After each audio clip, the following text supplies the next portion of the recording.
Hello and welcome to another blog highlight video. I'm Isaiah Henkel, Cheeky Scientist, and this week's blog is on how I got blacklisted from a networking event. Now, what a lot of PhDs don't realize is that you can get blacklisted from things like LinkedIn, from networking events, if you don't behave appropriately. We've had PhDs come to us and say, hey, I got asked not to attend this networking event anymore. Or there was a specific networking event where they curated the guests and they weren't invited back, or they weren't invited initially. LinkedIn as well, we've had PhDs come to us and say, hey, I reached out to a lot of people to try to reach that 500 plus connection threshold, right? Which is very important because then LinkedIn will show you to more people, right? When you're connected to 500 people or more. But they just reached out to people, didn't send a personal note, and as a result got blacklisted. They got in trouble with LinkedIn saying, hey, you can't use your account for a week or for 2 weeks, which puts them back in their job search.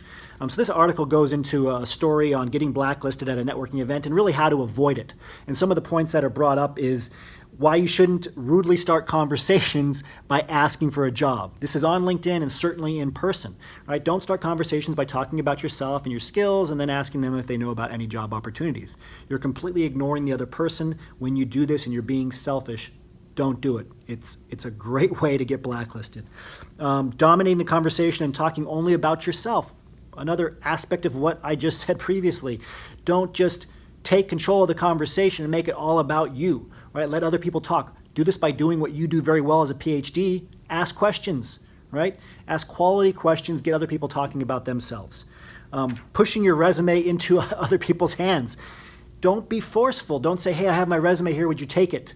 I see a lot of PhDs do this. It's a mistake. I can't tell you how many PhDs have emailed me, I've never met them before in my life, or sent me a LinkedIn message with their resume attached, asking me to take a look at their resume. This is the most selfish, obtuse thing that I've ever seen. And I'm saying that so that you know not to do that to anybody else. Now, of course, I always cut people slack, and I tell them, hey, this is a better way to approach it. You want to add value first. You want to at least start a conversation with somebody. You don't just start sending them documents, especially a lot of the resumes that PhDs send in, they're closer to CVs. They're multiple pages.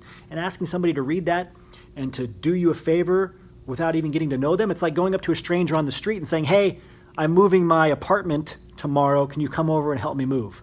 You would never do that. So why would you ask them to spend a large amount of their time reading your resume without even getting to know them? So check out this article. It's a great article. We'll see you next week with another blog highlight video. Until then, remember your value as a PhD and start thinking and acting like a successful industry professional.